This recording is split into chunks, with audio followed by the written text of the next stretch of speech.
Voilà.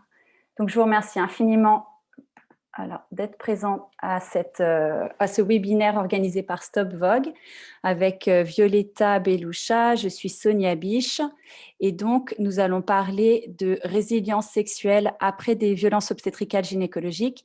Violetta Beloucha, qui est conseillère en sexologie et en résilience, va nous apporter des précisions sur les thérapies, sur les mécanismes, les signes du stress post-traumatique pour aider à le diagnostiquer, orienter les femmes victimes et pour pouvoir se soigner et comprendre vraiment ce qui se passe dans le corps et l'impact que ça a également sur la sexualité. Violetta, tu vas en parler un petit peu, mais je l'ai rencontrée lors d'une réunion Nous Toutes. Et vraiment, elle m'a vraiment interpellée parce qu'elle avait des connaissances précieuses en fait sur comment orienter les femmes par rapport à tel ou tel traumatisme, pardon. Et je trouve que c'est absolument essentiel parce que actuellement, c'est vraiment trop le parcours de la combattante pour arriver à récupérer, à retrouver une vie normale. Et alors moi, ça fait 5 ans que j'ai vécu ces violences. Quand on m'a dit, «On arrive à retrouver une vie normale après le stress post-traumatique», je pense que je comprenais pas qu'on puisse dire ça et puis je pensais pas que c'était possible et heureusement, c'est possible, mais c'est vraiment une bataille de chaque instant et donc du coup, il faut vraiment tomber sur les bonnes personnes compétentes et bienveillantes pour arriver à se sortir de tout ça. Mais voilà, moi je sais que c'est tout à fait possible de retrouver sa vie d'avant. Je vais laisser la parole à Violetta. Je vais te donner accès. Je vais couper mon micro, comme ça tu pourras remettre ton micro et puis je vous souhaite un bon webinaire.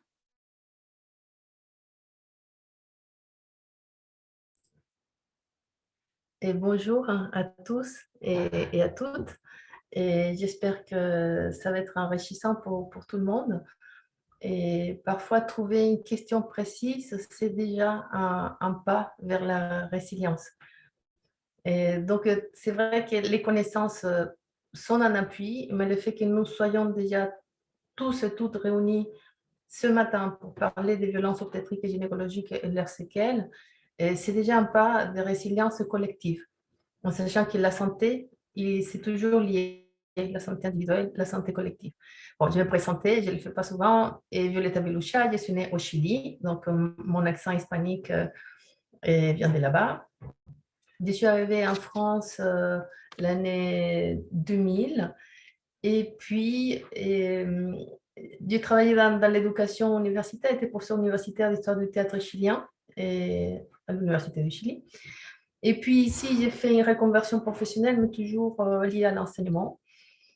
Et parallèlement à l'enseignement spécialisé des enfants en situation de handicap cognitif, j'animais un groupe de parole des victimes de violences sexuelles dans l'association qui à l'époque s'appelait Parler. C'était l'association créée par Sandrine Rousseau. Et, et j'ai pu voir qu'en fait, il y avait un grand manque des conseils généraux.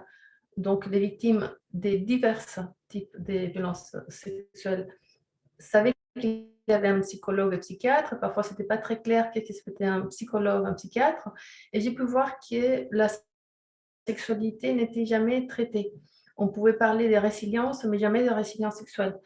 Et même si c'était une évidence que les troubles sexuels, c'est une séquelle évidente après avoir subi des violences dans son corps, ou dans son appareil génital, ou dans son image sexuelle, et de soi-même ou de la vie sexuelle globalement. Et voilà, j'ai ouvert mon cabinet en sexologie et résilience en septembre 2020 et à l'Évolution. Nous sommes là maintenant avec Sonia. Et je vais partager, j'ai commencé à partager avec vous les PowerPoint. Vous pourrez tous avoir accès à ces PowerPoint. Pour moi, l'important, c'est de les considérer euh, comme un support de travail, en fait. C'est ça que je voulais présenter.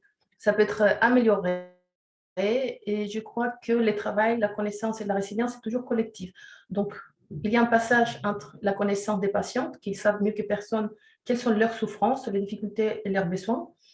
Et puis, il y a tous les thérapeutes, les professionnels de santé qui chacun, à partir de sa bibliographie, sa formation, peut donner des pistes, et toujours pour que la résilience soit plus rapide et plus efficace et à moindre coût, au moins pour les victimes, même si le coût social est énorme. Bon, voilà. Et en bas est Stop Vogue FR. Et je suis ravie. Et voilà, d'où vient ces webinaires? C'est de ma rencontre avec Sonia Beach qui a créé cette association. Et voilà, je pense que l'association peut vraiment aider dans deux choses principales. La première, c'est que les violences obstétriques et gynécologiques ne sont pas des cas isolés, et c'est des cas récurrents et avec un pourcentage de prévalence gravissime dans certains établissements. Et il faut savoir qu'une violence obstétrique et gynécologique, puisqu'elle est réalisée par des personnels médicaux, et puisque le milieu médical est très hiérarchisé, du moment que la personne qui a la tête d'un service commet des violences obstétriques et gynécologiques qui sont variées, verbales, non verbales, psychologiques, émotionnelles, à connotation raciste, à connotation d'agression sexuelle, etc., vient faire une mauvaise éducation à toute la branche qui travaille avec cette personne. Donc, l'association fait un travail formidable de prise de conscience pour tout le monde, les victimes et aussi les professionnels de la santé, qu'ils soient en gynécologie ou en psychologie. Et quels sont les points les plus forts de l'association? Et diffuser les témoignages. La plupart des victimes, que ce soit toutes les violences sexuelles confondues, pensent qu'ils sont les seuls à avoir vécu cela et les seuls à vivre des séquelles, à être très mal. Et les personnes ont encore du mal à se représenter le corps comme faisant partie de la vie psychologique. Donc, lorsqu'il y a une épisiotomie mal faite avec et des propos, par exemple, grossophobes à une patiente, ou racistes, ou les deux, on ne comprend pas que ces mots-là, dans ces moments précis, et que ces blessures-là, dans ces parties du corps, vont avoir séquelles qui vont dépasser de loin ce moment précis et ces parties du corps. Et donc, les témoignages sont essentiels. Et quelle autre chose? L'association fait un recueil des besoins. Et dans les livres actuellement en sexologie, on peut voir que malheureusement, le manuel de sexologie qui était réédité l'année 2019 ne fait pas un chapitre à part entière pour les violences obstétriques et gynécologiques, ne sont pas encore considérées, au moins pour la plupart des gens, comme faisant partie des violences sexuelles. Donc, les thérapeutes, nous avons tous intérêt à écouter les associations parce qu'elles peuvent recueillir une parole très diverse des personnes qui viennent de différentes parties de la France et qui ont différentes situations médicales et socio-économiques et qui finalement se retrouvent à avoir des témoignages très similaires. Et alors, quelles sont les questions les plus importantes qu'a recueilli l'association? Et c'était comment se remettre des violences obstétriques et gynécologiques, comment diagnostiquer, soigner les personnes qui ont été victimes de cela, et qu'est-ce que c'est le stress post-traumatique, quels sont les signes et les conséquences, et quelles sont les thérapies efficaces. Alors, quelle est l'idée clé de cette visioconférence? La première, c'est que la première étape, c'est reconnaissance du vécu, de la souffrance, qui sont deux choses. Le vécu, c'est au moment du suivi gynécologique ou au moment de l'accouchement. Et la souffrance s'étale et parfois, pas seulement pendant ce suivi gynécologique ou l'accouchement, mais parfois cette souffrance s'étale après et parfois avant, en sachant que les violences gynécologiques ne concernaient pas seulement les femmes enceintes, mais parfois aussi les jeunes filles. Donc, il y a tout un problème lorsque quelqu'un a été violenté, agressé par un gynécologue ou une gynécologue. Il y a tout un problème pour vouloir être suivi. Et il y a un problème de confiance très grand, il y a une peur. Et bon, c'est comme un effet domino. Une autre étape pour la résilience, la reconnaissance des violences obstétricales et gynécologiques en tant que telles. Ce n'est pas juste une parole mal dite, ce n'est pas juste un manque de bienveillance, ce n'est pas un manque de tact. Il faut appeler les choses comme ils sont. Lorsqu'il y a un suivi gynécologique ou lorsqu'il y a un accouchement, Et cette violence-là s'appelle obstétrique et gynécologique parce que c'est un cadre bien précis. Et donc, il ne faut pas banaliser. Et cette reconnaissance, c'est fondamental pour tout le monde, pour les praticiens de la santé, et qui peuvent parfois faire des mauvaises pratiques parce qu'ils copient ce qui sont faits d'autres professionnels de la santé avant eux. Et la troisième partie, c'est l'aide, les soins, la thérapie adaptée, que doit être idéalement fait comme un choix libre et éclairé de la patiente. C'est-à-dire, chaque patiente doit savoir quelle est toute la panoplie des thérapies et à quoi ça sert chacune et quel est son intérêt particulier pour elle. Et mes slides sont un peu denses, donc parfois je les passerai un peu vite en sachant que vous aurez le support dans vos mains. Et moi, m'intéresse surtout recueillir et répondre à vos questions que vous aurez dans la dernière demi-heure de cette webinaire. Alors, vous pouvez les écrire, me dit Sonia, dans les commentaires, et comme ça, Sonia va bien les recueillir, et les organiser, les faire. C'est bien. Et alors, comment se remettre des violences obstétriques et gynécologiques? D'abord, reconnaître les blessures et les souffrances en parlant. Ça, c'est le premier outil. Parler à ses amis, parler aux partenaires et parler aux victimes aussi, à d'autres victimes à travers les réseaux sociaux et dans des groupes de parole. Écouter ou lire des témoignages. Il y a par exemple un livre et au bout des lèvres, la vérité au bout des lèvres, il y a des petits livres qui expliquent quelles sont les violences qu'autres femmes ont subies. Et parfois, les victimes, en lisant d'autres témoignages, ils se disent, en fait, ce que j'ai vécu s'appelle comme ça, s'appelle une violence obstétrique et gynécologique. Il y a ce livre-là, il y a un autre, C'est mon corps, du docteur Martin Winkler. Il donne une vision plus large d'un suivi. Qu'est-ce qu'une patiente peut se permettre de demander? Et comme ça, les patientes peuvent avoir des repères très clairs. Qu'est-ce qui dit la déontologie de l'ordre des médecins? De quelle manière, par exemple, le consentement doit être recueilli? De quelle manière être mise à nu devant tout le monde et des étudiants, et on a le droit de dire non, par exemple? Et de quelle manière le fait qu'un praticien, et chose que j'ai entendue de la part des patientes dans les cours de traitement d'une réparation pour l'excision, et de quelle manière un praticien qui ne dit pas bonjour, qui ne parle pas, qui traite la patiente comme une chose, est déjà pas seulement dans la maltraitance médicale, mais dans la violence obstétrique et gynécologique, parce que c'est ce cadre-là. C'est le cadre dans lequel une femme se met à nu et doit montrer son appareil génital.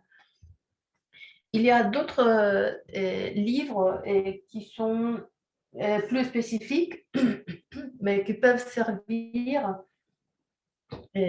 comme un repère. C'est mon postpartum. 3 mois sous silence, sont des souffrances autour de la gynécologie qui peuvent en fait dire aux femmes, écoutez, la grossesse, c'est un moment de vulnérabilité, tout simplement. Vulnérabilité parce que c'est quelque chose de nouveau, parce que c'est stressant, parfois parce qu'il y a des grands changements économiques ou professionnels qui se mettent en place pendant cette époque-là. Et le fait de ne pas pouvoir parler pendant les 3 mois, les 3 premiers mois, en fait, prépare les terrains pour que les victimes ne parlent pas après si les gynécologues les maltraitent ou les parlent d'une manière inconvenable ou les fait des propositions inconvenables ou érotisent son corps, par exemple, pendant les suivis, qui sont des choses que j'ai écoutées ici dans mon cabinet. Et le fait de ne pas pouvoir en parler de la grossesse pendant les 3 mois, parce que c'est la culture actuellement, fait que la personne soit une proie facile, parce qu'il est déjà soumise au silence. Et c'est là aussi donc des petits repères à quelles sont les souffrances après. Il y a d'autres livres, par exemple, le livre noir de la gynécologie, et qui permet d'accepter que ce n'est pas des faits isolés. J'oublie un autre, je vais la mettre tout de suite.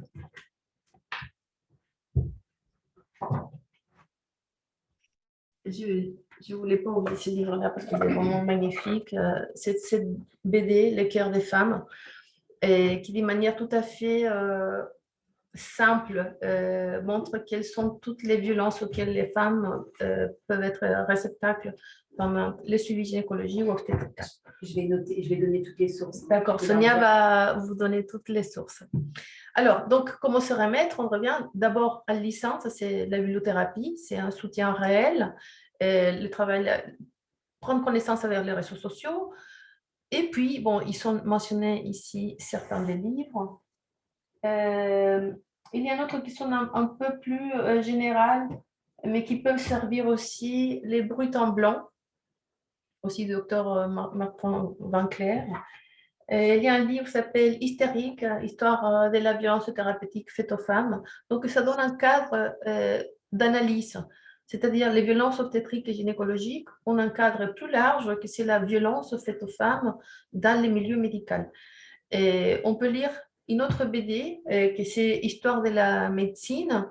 Et je vais la remontrer. Et voilà. C'est aussi intéressant parce qu'il permet de comprendre que la parole des femmes, la souffrance des femmes n'a pas été considérée culturellement depuis des décennies, depuis des siècles. Donc, les violences obstétriques et gynécologiques qui existent actuellement ne sortent pas de nulle part. Il y a une histoire avant, il y a une histoire, il y a une éducation et il y a des convictions qui permettent que cela soit banalisé, invisibilisé. Donc, parler, lire, écouter le témoignage, c'est les premières pas. Alors, le début des processus, donc, j'ai vécu une violence obstétrique et gynécologique. Je vais faire ici une présentation toute simple, par exemple, violence verbale, insultes, mots dénigrants, expressions racistes. Je n'ai pas mentionné, mais il y a aussi violence verbale sexualisante qui traite la femme comme un objet sexuel dans un cadre où vraiment c'est une agression. Je dire à une femme qu'il a des beaux seins, lorsque le gynécologue est en train de faire une palpation mammaire, c'est vraiment une agression terrible parce qu'on ne peut pas se protéger. On est à la merci du médecin.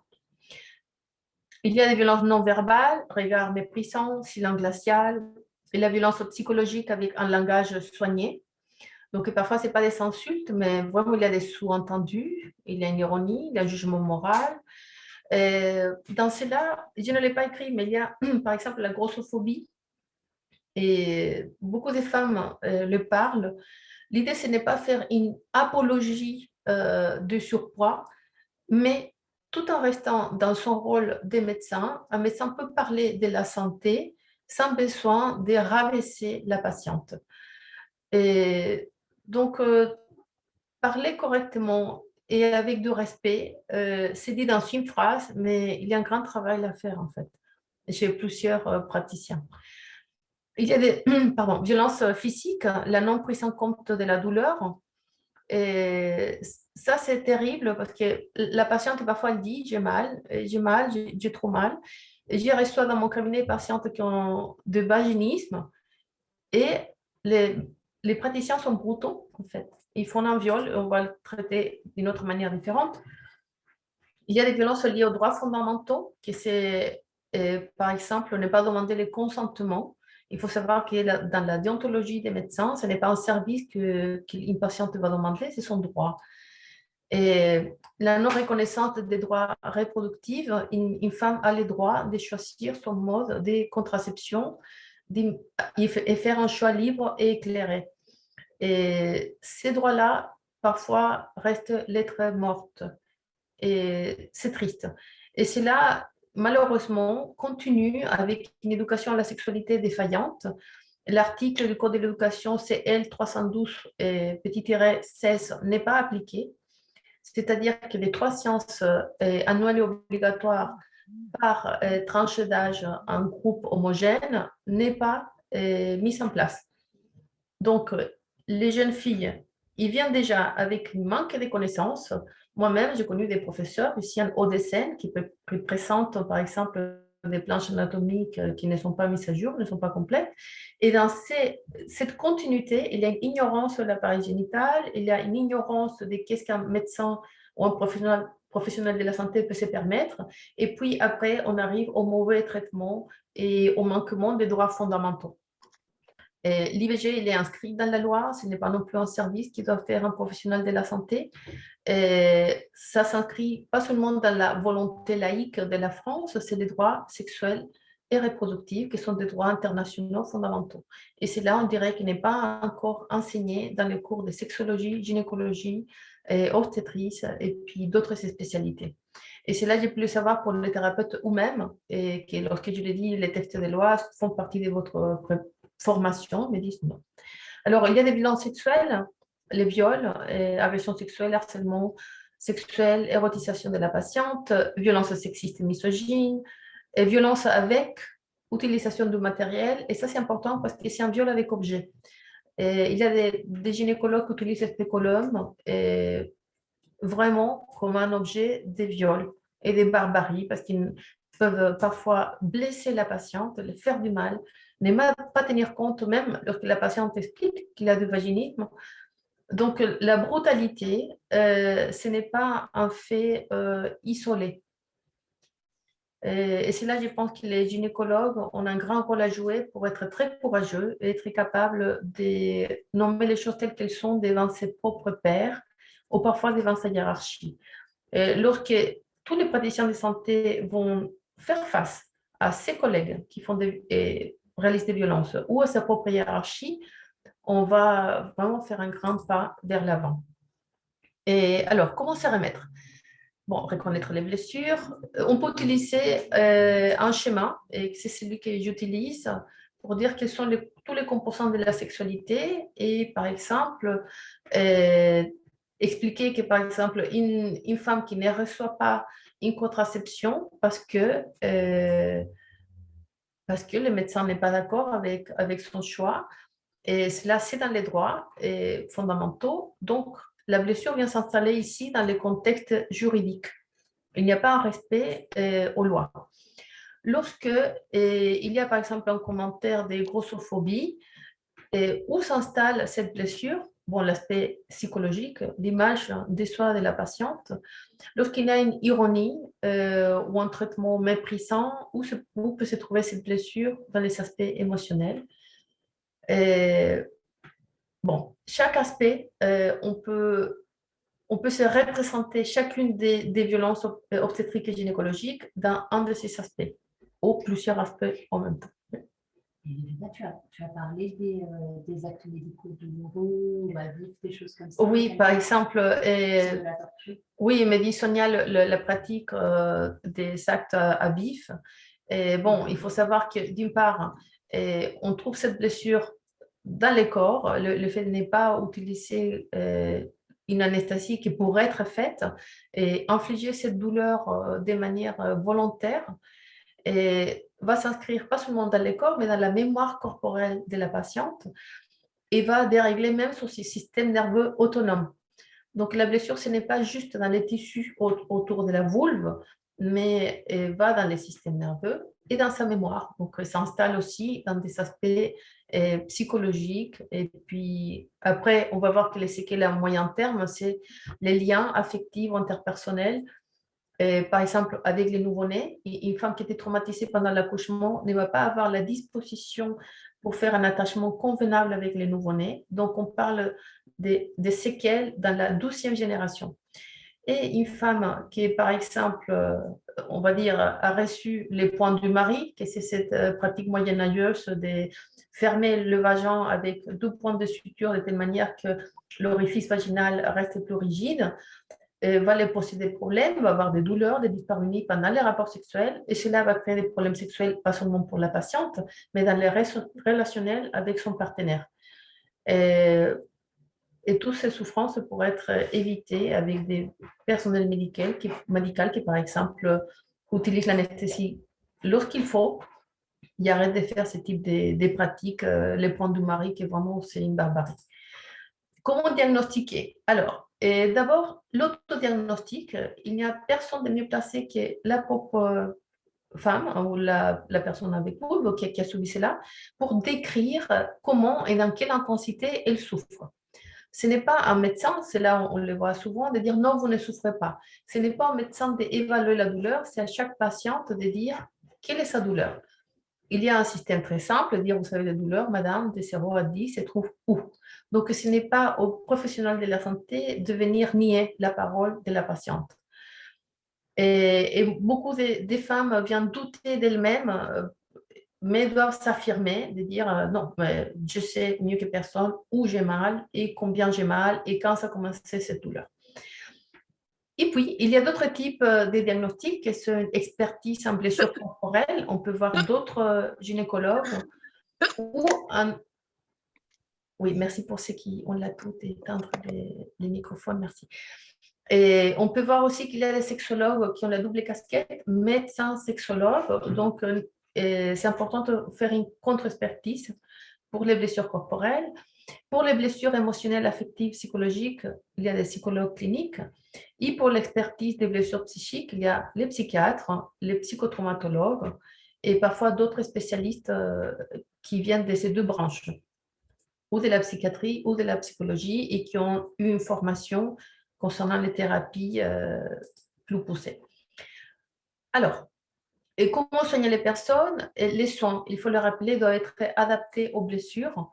Donc, lorsque la blessure est dans la mémoire corporelle, c'est vrai, on peut faire une thérapie verbale pour comprendre la blessure, mais ce ne va pas être suffisante. Il y a un moment donné où on va devoir faire un travail corporel, par exemple en sophrologie, en développement de la conscience corporelle, pour évacuer toutes les émotions, tous les ressentis qui ont resté bloqués dans les corps meurtris. Et doivent répondre aussi aux souffrances pour apaiser de manière efficace le plus rapidement possible. C'est-à-dire, quelqu'un, par exemple, qui a des flashbacks, la thérapie qui s'est montrée la plus efficace, c'est le EMDR, lorsqu'il y a un trauma, et non dans les cas qu'il y a un polytrauma, mais qu'il y a un seul. Donc, s'il y a des flashbacks, faire une thérapie adaptée, ce n'est pas la thérapie d'une psychologue clinique de parler ce qui s'est passé, ce n'est pas cela qui va diminuer le nombre de flashbacks, mais faire un EMDR ou faire un travail de scénarisation, par exemple, à travers la programmation neurolinguistique avec double dissociation.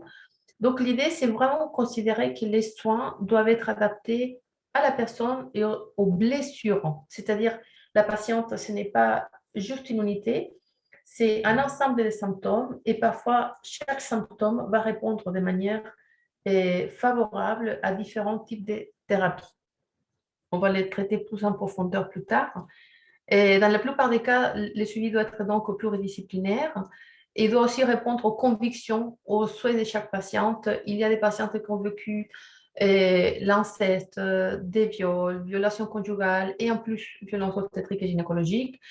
Et dans ces cas-là, c'est vrai que la thérapie corporelle, pour certains, peut être mal vécue. Donc, il faut vraiment s'adapter au cas par cas. Et, il y a des patientes qui ont, par exemple, subi l'inceste et l'excision. Et pourquoi? Parce qu'il y a un grand silence, il y a un grand tabou. Donc, du moment qu'on ne peut pas parler de sexualité, on ne peut pas parler d'interdit. Du moment qu'on ne parlait pas ni de la sexualité, ni du corps, ni interdit, on ne peut pas non plus dénoncer les violences qui ont lieu dans cet endroit-là dont on ne parlait pas. Donc, une personne qui subit une éducation pleine de tabous et des violences précoces va déjà être très vulnérable vis-à-vis d'autres personnes qui la violentent. Et donc, les soins doivent être adaptés au cas de figure, qui ce n'est pas juste la violence obstétrique gynécologique, mais l'historique de l'autobiographie médicale et sexuelle de la patiente. Exemple de prise en charge, il faut savoir que les thérapeutes ne sont pas, ou les sexologues ne sont pas des personnes neutres vis-à-vis des blessures. Et on a, chaque thérapeute, il y a des modèles, il y a des conceptions de qu'est-ce que c'est un trauma, il y a une conception différente de qu'est-ce que c'est le corps. Est-ce que le corps, c'est une représentation de la psyché ou le corps, c'est une entité à part entière? Donc, on peut voir que, par exemple, les personnes qui reconnaissent le corps, peut-être ont déjà lu Les corps n'oublient rien. Ils vont comprendre que le corps est une entité des mémoires, une entité psychique à part entière, qu'on ne peut pas oublier. Et il y a d'autres personnes qui ne le croient pas, des personnes qui croient que le corps est subordonné à la psyché. Donc, il faut déjà être consciente que les thérapeutes nous-mêmes, nous avons des convictions et les patients aussi. Donc, peuvent avoir des suivis plus ou moins adaptés.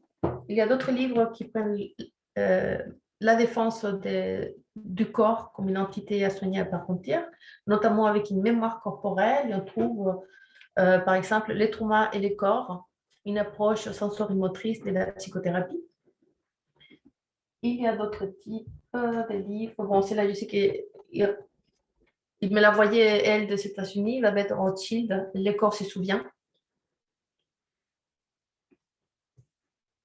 Il y a encore d'autres corps. Il y a 2 livres de Myriam Bruce, Les mémoires du corps.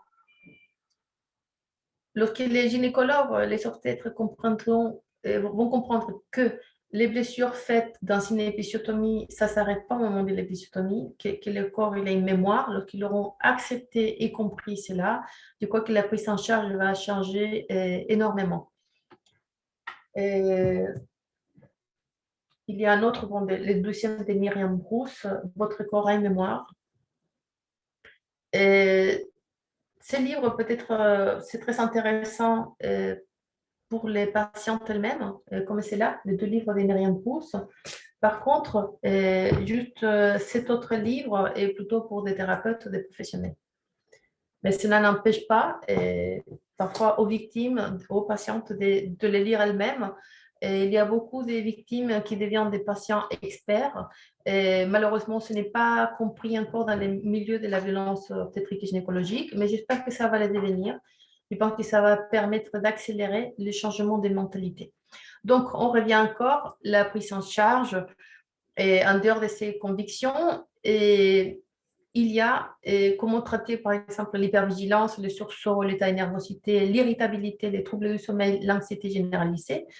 Et à partir de la théorie polyvagale des Porges, on peut considérer, on peut accepter que le système nerveux autonome a été déréglé. Donc, la thérapie qui va être le plus adaptée, en conséquence, c'est la thérapie crânio-sacrée. Le livre qui parle de cela, c'est celui-là. Celui-ci s'appelle Stimuler le nerf vague pour faciliter la guérison.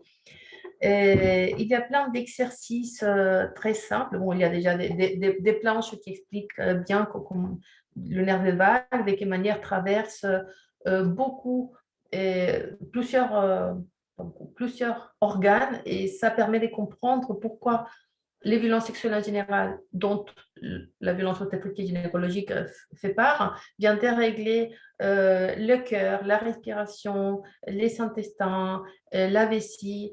Nombreuses victimes ont soit une constipation, soit pas des cystites, mais une hyperévacuation de l'urine, et ne savent pas que c'est un état de stress en fait. Donc, ces livres, vous lycées, il y a des exercices très simples à faire, des positions, des respirations. Et ces livres, je pense qu'ils s'accordent très bien avec celui-là, et cohérence cardiaque. C'est une méthode simple, c'est respirer en 5 secondes, on inspire en 5 secondes, on expire en 5 secondes. J'ai pu voir moi-même des victimes des polytraumas, dont les violences obstétriques et gynécologiques font part de leur parcours très accidenté. Et cette méthode très simple de respiration vient vraiment faire des changements ostensibles très, très rapidement. Il y a un autre livre qui concerne cette slide, c'est le tutoriel de l'EFT officiel. Ce livre en particulier de l'EFT, c'est une méthode de libération émotionnelle avec code de QR dans lesquels on peut voir une vidéo, donc c'est très, très complet. L'EFT, c'est un travail de Craig Gregg, travaille avec la médecine chinoise, le méridien, et vient à travers des tapotements et réveiller certains passages de l'énergie. Et ce qui est intéressant, la libération émotionnelle, c'est que dans un moment traumatique, on va voir plus tard, les personnes restent anesthésiées, n'ont pas accès aux émotions, et l'EFT vient ouvrir la porte de toutes les émotions qui ont resté encapsulées. Et ça ne convient pas à tout le monde. Ce n'est pas le souhait de toutes les patientes d'ouvrir les vannes de cette émotion enfuie. Mais je pense que c'est utile pour tout le monde qu'on sache qu'on peut passer de la somatisation, c'est-à-dire la présentation de la souffrance dans le corps, on peut le passer à l'expression émotionnelle. Et ça déjà, c'est un pas vers la résilience. Il y a beaucoup de livres de yoga et en France, on est vraiment gâtés, les maisons d'édition, et même spécialisées, sont à la portée de tout le monde. Et ces livres coûtent 16 euros. Et peut-être pas tout le monde peut s'y payer des cours de yoga, peut-être pas tout le monde peut faire ça avec les confinements et compagnie. Mais ces petits livres, il y a plein de dessins. Voilà. Évidemment, c'est mieux faire un cours de yoga avec d'autres personnes, mais parfois, pour différentes raisons, on ne peut pas. Et ce livre est très bien fait et il y a plein de dessins différents. Et pour commencer, depuis le début, être un jour de yoga. Alors, dernièrement, il y a Quantum Way, qui est un groupe des thérapeutes à Lyon qui a organisé un congrès sur le trauma, la résilience, l'attachement. Ça s'appelle trauma, attachement et résilience. Et il y a eu plusieurs spécialistes dans les traumas qui ont venu faire les louanges en fait des 2 dernières techniques que je vous ai montrées, non, 3 dernières. Je vais les montrer. Cohérence cardiaque, le yoga et l'EFT. Je sais que ce n'est pas la méthode traditionnelle, notamment en France, qu'il y a une courante psychanalytique très forte chez les praticiens, mais aussi et notamment chez les professeurs universitaires et chez les personnes qui travaillent dans la publication des livres. Mais j'invite tout le monde, notamment les gynécologues, à s'ouvrir vers d'autres types de choses où les centres du monde, ce n'est pas le complexe d'Oedipe, où l'envie des pénis, ce n'est pas la base de la sexualité féminine. Alors, il y a une valeur à pouvoir parler de soi, sans doute, et, et puis pouvoir s'ouvrir avec quelqu'un, parler ses fantasies, ses rêves, son histoire, son passé, son présent, ses projets, tout ce qui fait la psychanalyse. Mais cet espace de liberté mentale, de confiance, d'ouverture et d'attachement ne convient pas directement pour soigner les séquelles précises des violences obstétricales gynécologiques qui méritent une prise en charge rapide pour éviter justement la chronicité des symptômes. Alors, il y a les troubles dépressifs. C'est, comme disait Sonia, c'est vrai qu'il y a des personnes qui confondent les baby blues avec les dépressions postpartum et puis avec la complication des troubles dépressifs. Alors, quelles sont les thérapies conseillées? D'abord, un suivi psychiatrique.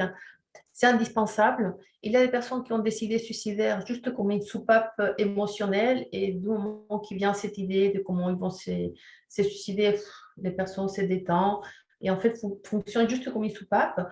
Mais dans d'autres cas, il y a vraiment une idéation suicidaire, il y a vraiment un effondrement psychique avec un problème des liens avec les nouveau-nés, avec un problème des couples, parfois avec un problème de vulnérabilité économique, sociale, professionnelle. Donc, parfois, il y a toute une sorte de situations qui mettent la pression sur les femmes après l'accouchement. Et vraiment, un suivi psychiatrique, ce n'est pas pour pathologiser les femmes, c'est juste pour savoir que lorsqu'on parle de se sentir anéanti, parfois parler ou une thérapie corporelle, ce n'est pas suffisante. Et les seules personnes qui peuvent évaluer cela, c'est un psychiatre, parce que c'est un médecin. Et cela, ce n'est pas dénigrer les thérapeutes ou les psychologues, mais il faut mettre les choses dans l'ordre. Lorsque quelqu'un perd le sommeil, perd l'appétit, la personne qui peut réguler cela, ce n'est pas juste quelqu'un qui va parler, c'est un médecin. Alors, il y a une thérapie centrée sur les émotions.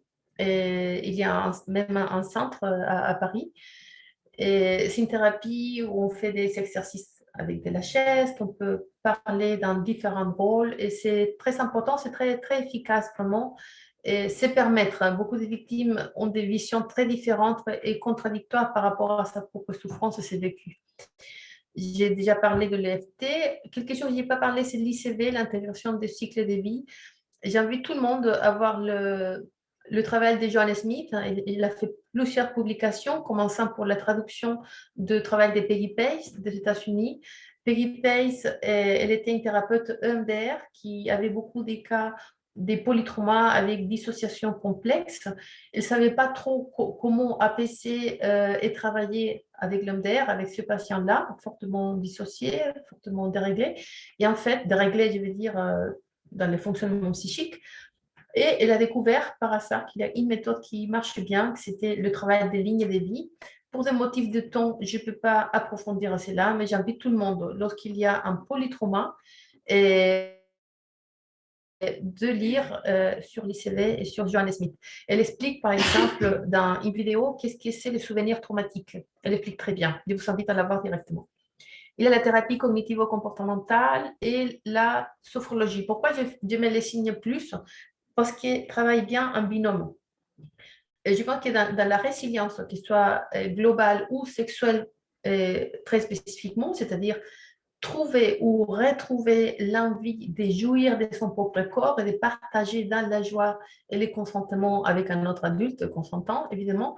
Et tous ces bons processus, en général, marchent avec une triangulation.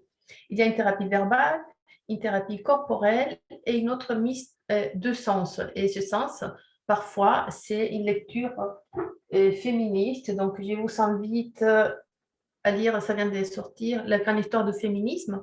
Je trouve que c'est important de mettre un cadre historique et culturel dans les violences obstétriques et gynécologiques, dans la banalisation de ces violences, l'invisibilisation et la honte, la culpabilité inversée, la honte qui sentent les victimes pour ce qu'ils sont souffert elles-mêmes. Il y a un autre livre très dense, Notre corps, nous-mêmes. Et dans ces livres, ils sont mentionnés les violences obstétriques et gynécologiques. Il y a un chapitre, page 273, Nos corps face à l'institution médicale. Et la médecine, histoire d'une confiscation du savoir féminin, les mépris des infirmières. En fait, j'ai fait des formations sur la connaissance du clitoris. Lorsqu'on comprend, par exemple, qu'encore en 2021, en France, les pays de Odile Buisson, de Pierre Foldès, d'Odile Fillot, où il y a les connaissances, encore, des personnes ne savent pas qu'est-ce que c'est le plexus de Courbeil, que c'est l'ensemble des veines qui vient réunir les corps du clitoris avec les bulbes vestibulaires. Lorsque les personnes ne savent pas que le nerf vagal vient s'approcher du clitoris et où tous ces des tissus viennent envelopper les glandes de Bartholin, lorsque les personnes ne savent pas que la cyprine, c'est les liquides de la lubrification, lorsque toutes ces connaissances-là restent souvent invisibilisées, même au niveau du collège, du lycée, et les femmes, ils sont une bartholinite, mais ils ne savaient même pas qu'il y avait une glande de Bartholin et que ça a lieu encore en 2021 en France. On peut comprendre que la violence médicale, ce n'est pas que l'acte médical ou la violence verbale ou non verbale, c'est la continuité d'une grande mise en ignorance des femmes et des partenaires. Parce qu'en fait, lorsqu'un homme ne sait pas non plus comment ça marche les clitoris, on va dire, il ne faut pas être docteur en sexologie pour cela, va être un partenaire qui ne va pas être efficace. Si un homme pense que l'organe de plaisir d'une femme, c'est le vagin et les points G, et ses connaissances s'arrêtent là, et il n'a jamais vu ça, et c'est simple, et va être très dur et très difficile les postpartum, lorsque la maman est encore endolorie dans la vulve, elle pourrait jouir sans problème si l'homme saurait aussi que les terminations nerveuses les plus nombreuses, c'est dans les glandes, dans, dans, d'un clitoris. Ce travail-là l'a fait une Autrichienne, donc aussi c'est très dommage, on n'a pas ce travail en France, au moins, dites-moi si je me trompe, je ne l'ai pas trouvé en France. Ça c'est la vulve, ça c'est les clitoris, et c'est comme ça qu'ils sont derrière. Donc quelque chose de très simple. Déjà, ces connaissances-là ne devraient pas être chez que les médecins ou que les sexologues, devraient être une connaissance partagée avec tout le monde. Donc, comme ça, les femmes qui accouchent, quand je les montrais ça, elles ont déjà eu un enfant, deux enfants, ils ne savaient pas que ça s'est trouvé ici. Parfois, connaissent les clitoris tout seuls, mais n'ont pas fait les liens, comment s'inscrit dans la vulve. Et lorsqu'il y a une épisiotomie, voilà, si on sait déjà que les clitoris, c'est juste derrière, si on fait une épisiotomie de 3 cm de profondeur, il ne faut pas étudier médecine pendant 10 ans, 14 ans pour savoir que cela va avoir des séquelles sur le corps érectile d'une femme. Donc, on a beaucoup à partager.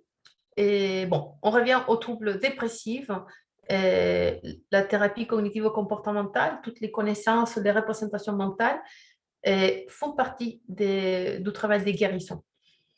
Les troubles obsessifs compulsifs, addictifs et dépendance, il faut savoir qu'une personne qui se sent très mal va aller vers la dépression et parfois de manière involontaire pour lutter contre la dépression va va développer des symptômes obsessifs compulsifs, addictifs, qui sont des comportements de dépendance.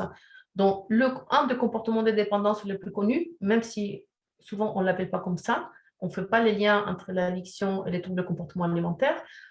Et voilà, tout ça, c'est un ensemble. Et quel est le suivi? D'abord, un suivi psychiatrique ou un addictologue, c'est indispensable. La thérapie cognitivo-comportementale, pourquoi elle est très efficace? Parce qu'elle aide les patients à faire la différence entre la situation, les émotions, les pensées associées et les convictions. Donc, une femme, par exemple, avec un trouble de comportement alimentaire, qui peut être l'hyperphagie, l'anorexie, en sachant que l'anorexie n'existait pas sous le monde dans les personnes très, très minces. Il y a une anorexie qui s'appelle à poids stable. Il y a très peu de personnes qui les connaissent. Anorexie, c'est un état mental d'obsession pour ce qu'on mange, ce qu'on ne mange pas.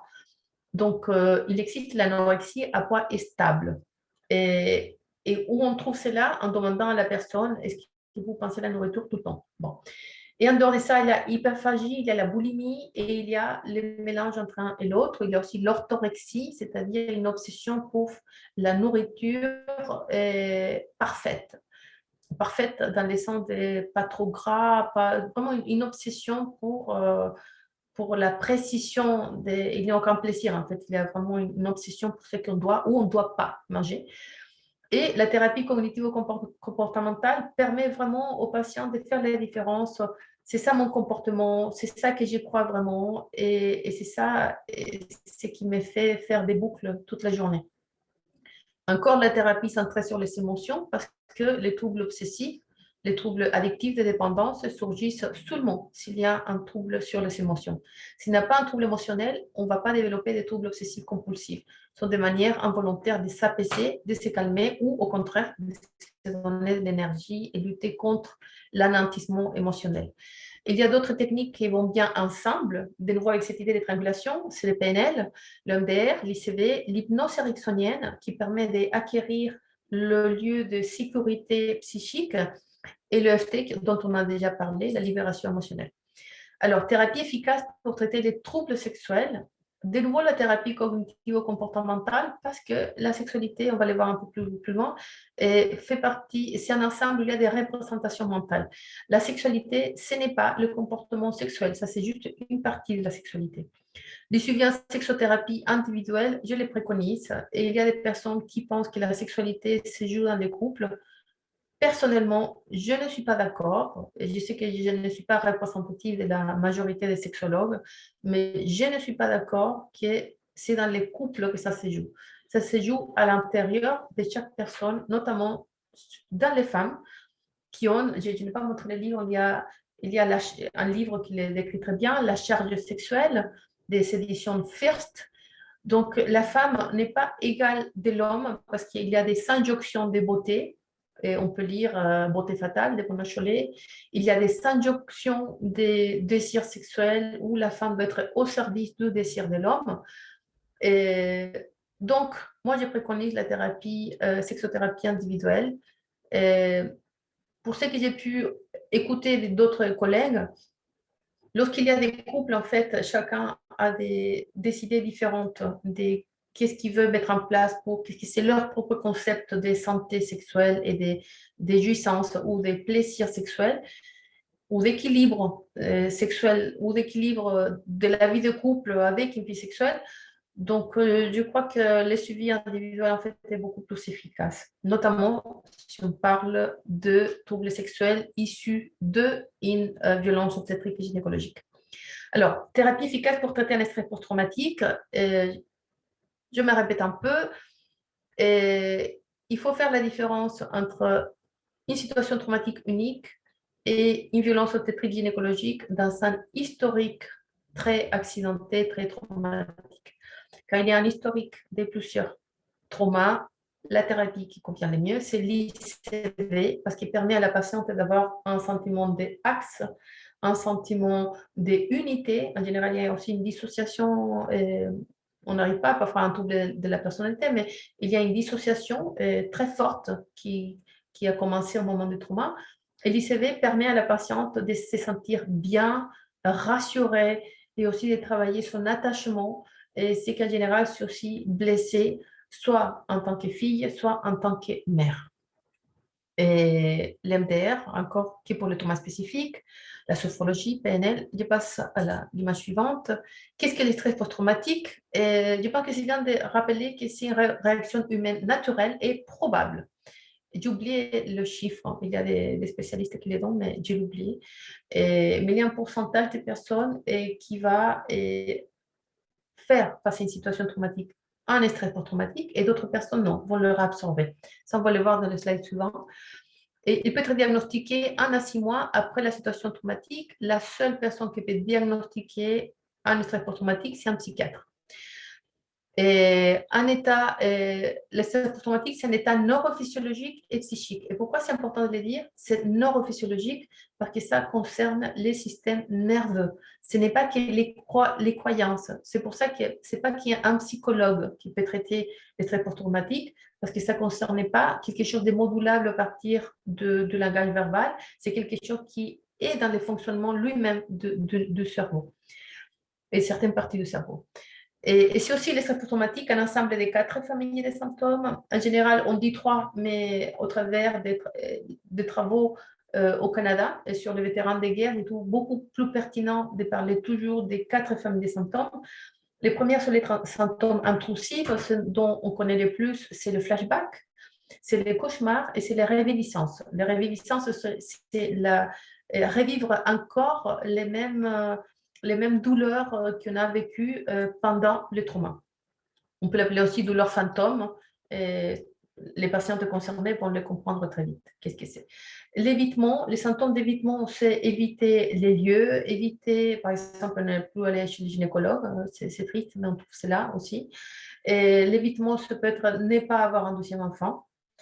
Et l'évitement, ça peut être aussi se masturber, se toucher ou avoir un rapport avec pénétration. Donc, l'évitement, c'est tout ce qui concerne de près ou de loin les moments traumatiques. Il y a une hyperactivation neurovégétative, c'est-à-dire tout ce qui est le système nerveux autonome. La patiente, il y a un état de qui-vive, il y a une hypervigilance, il y a un trouble de sommeil, un sommeil très léger, il y a une irritabilité, il y a un problème d'autorégulation émotionnelle parce que son amygdale reste dans un état d'alerte et ses capacités mnésiques, c'est-à-dire des mémoires, sont rétrécies parce que la partie du cerveau qui est concentrée sur la survie, elle est hyperactivée. Et en général, on va dire après TSPT, trouble de stress post-traumatique. Le nom a un peu changé. Alors, qu'est-ce qu'un trauma? Je vous invite à lire, au moins pour les thérapeutes, hein, le livre de Pascal Brion, c'est une Canadienne spécialiste en trauma. Elle a créé l'Institut Alpha, s'appelle Comment aider les victimes souffrant de stress post-traumatique. Et bon, je sais qu'il y a beaucoup de victimes elles-mêmes qui vont le lire.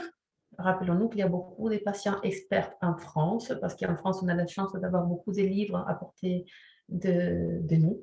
Et déjà, ils sont trouvables. Il y a ces livres-là qui en espagnol ne se trouvent pas. Et ce livre, qui est un guide à l'intention des thérapeutes, présente des choses que je viens ici mentionner de manière extrêmement succincte. Mais ce livre, c'est vraiment très, très riche. Comment aider les victimes de stress post-traumatique. Alors, qu'est-ce que c'est un trauma? Parce qu'il faut d'abord savoir que les stress post-traumatiques, c'est une réponse au trauma. Donc, ça dépend de comment on définit les traumas, la manière dont on va pouvoir se représenter mentalement les séquelles de ce trauma. Donc, la première chose, c'est une expérience de grande frayeur, horreur et impuissance, dans laquelle la victime était en grave danger ou sentait que son intégrité physique et psychologique était un grave danger. Donc, l'accouchement, c'est vraiment une situation dans laquelle beaucoup de femmes se sentent en danger elles-mêmes, ou comme on peut le voir dans la ligne suivante, c'est un moment dans lequel la victime observait, écoutait, sentait ou croyait que l'intégrité physique ou psychologique d'autrui était en danger. Donc, la plupart des femmes sont extrêmement anxieuses vis-à-vis de l'état de santé du bébé. Donc, on peut savoir que ce moment de l'accouchement, et au moins comme on le vit en France, que c'est très médicalisé. En Amérique latine, on travaille l'accouchement, on appelle respecté, que c'est avec très peu de lumière, où on parle très peu, on ne vient pas rentrer et sortir, on ne vient pas faire des bibis, pas plein des choses médicales. On va vraiment respecter ces moments parce que quand il y a moins de lumière et plus de silence, va se réactiver la partie du cerveau de la femme qui va l'aider à avoir un accouchement. On peut juste rappeler que l'accouchement, c'est un bébé qui sort du ventre. Si la femme est debout, on va voir que la sortie du bébé va être appuyée par la gravité. C'est qu'en France et la plupart des pays occidentalisés ou développés, entre guillemets, vont mettre la femme sur les dos. Donc, la force de la gravité joue contre l'accouchement. Donc, bon, on peut se rappeler, si les gynécologues ont étudié la physique et si ce n'était pas un bon moment qu'on se met tous à étudier un peu de physique pour comprendre qu'on n'aide pas à une femme qui est en train d'expulser un bébé si on la met couchée sur les dos.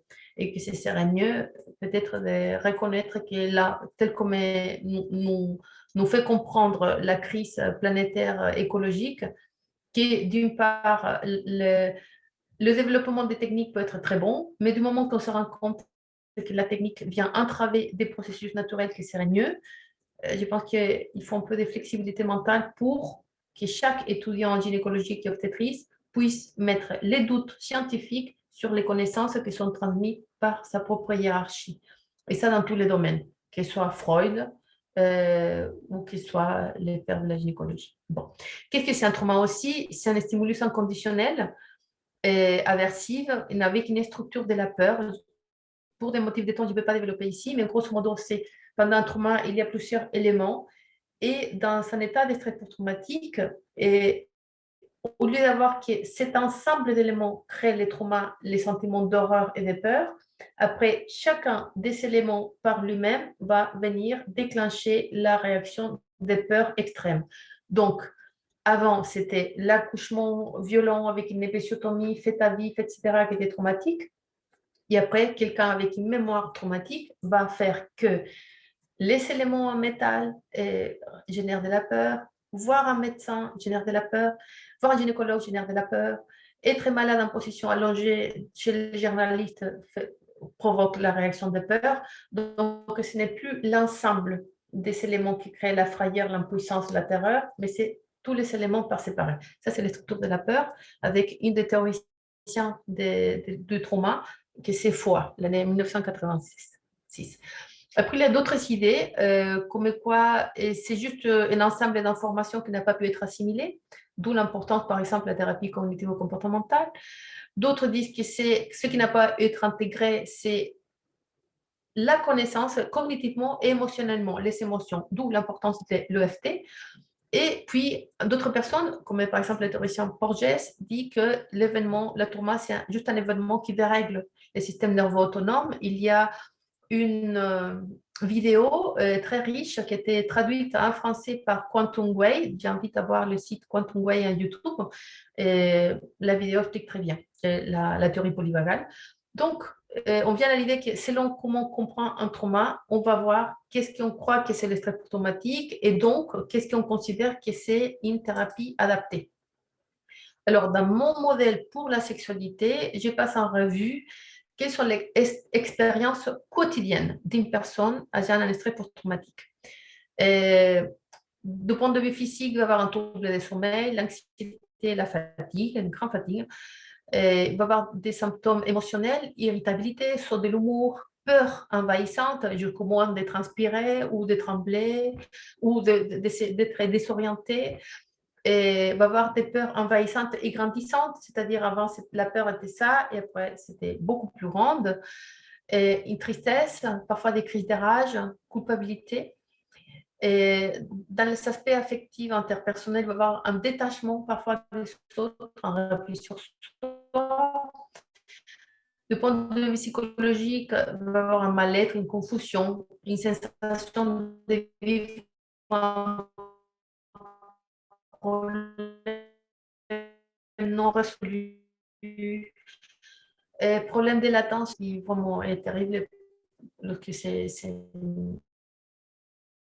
une couchée. Mais dit votre connexion est inestable. Quel est stress post-traumatique, c'est-à-dire une femme qui vient d'accoucher, situation de vulnérabilité, qui c'est juste la période post-accouchement, Ajouté au manque de sommeil, parce que les bébés avaient besoin de manger tous les 2 heures, on peut comprendre que les troubles de stress post-traumatique peut que s'installer et s'aggraver. Pourquoi? Parce que les conditions de ce système nerveux de la femme ne va pas être se reposer pour se rétablir, mais tout au contraire, venir être plus que jamais sollicité un état d'attention et de stress permanente.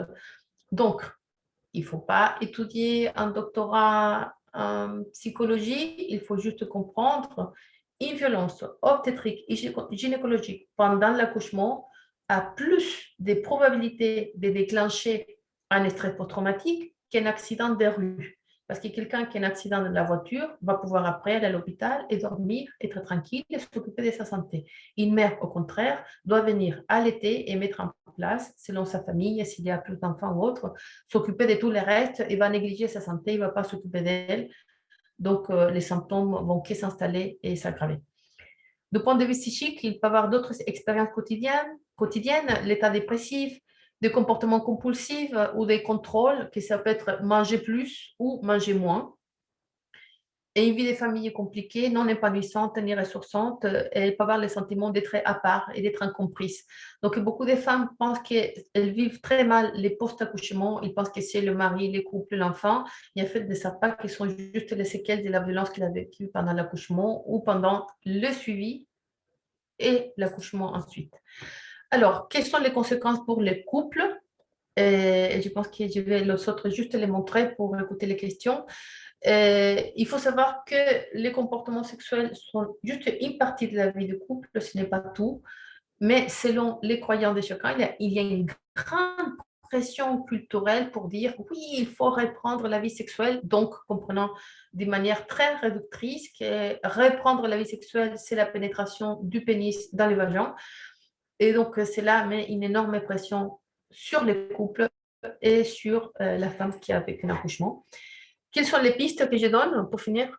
Des réflexions pour les victimes. D'abord, prendre conscience de son éducation sexuelle.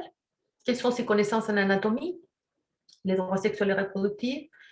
Écouter son corps, c'est le deuxième pas. Et se souvenir aussi par rapport à la sexualité, où l'expérience de l'accouchement ou des suivis gynécologiques fait partie d'une histoire beaucoup plus grande. D'ailleurs, il y a ce livre qui est sorti cette année, Histoire d'un huître, c'est une BD qui parle d'une autobiographie sexuelle. Et c'est très joli parce que c'est une autrice qui, avec des dessins tout simples, passe en revue sa vie sexuelle avec ses hauts, ses bas, ses questionnements, ses doutes, ses souffrances, ses troubles sexuels aussi. C'est vraiment très, très joli. Ça peut donner des idées pour comment on peut passer en revue sa vie sexuelle. Et puis, je pense qu'après, il faut aussi passer en revue la propre victime, ses blessures, ses besoins, ses désirs. Et elle peut se poser la question, est-ce que j'ai besoin d'une aide spécialisée? Est-ce que j'ai besoin d'un groupe de participer à un groupe de parole? Ou est-ce que juste parler avec des amis suffisant, peut-être un psychologue, juste pour poser quelque part mon vécu, pour pouvoir le dire? Et parfois, les femmes qui ont vécu de violences obstétriques et gynécologiques ne se permettent pas de parler parce qu'elles se sentent obligées à faire des jolies photos avec les bébés, à se concentrer que les bébés il va bien, parce qu'il y a aussi toute une banalisation de la souffrance de la femme. Et il y a les centres de monde c'est les bébés, ce qui peut l'être, mais qui peut aussi ne pas l'être si la maman se sent très mal. Donc, je pense que c'est à la patiente elle-même de se poser toutes ces questions. Et et puis, passer en revue sa vue. Et quelles étaient ces situations traumatiques avant la grossesse, relatives au suivi gynécologique et obstétrique et après l'accouchement.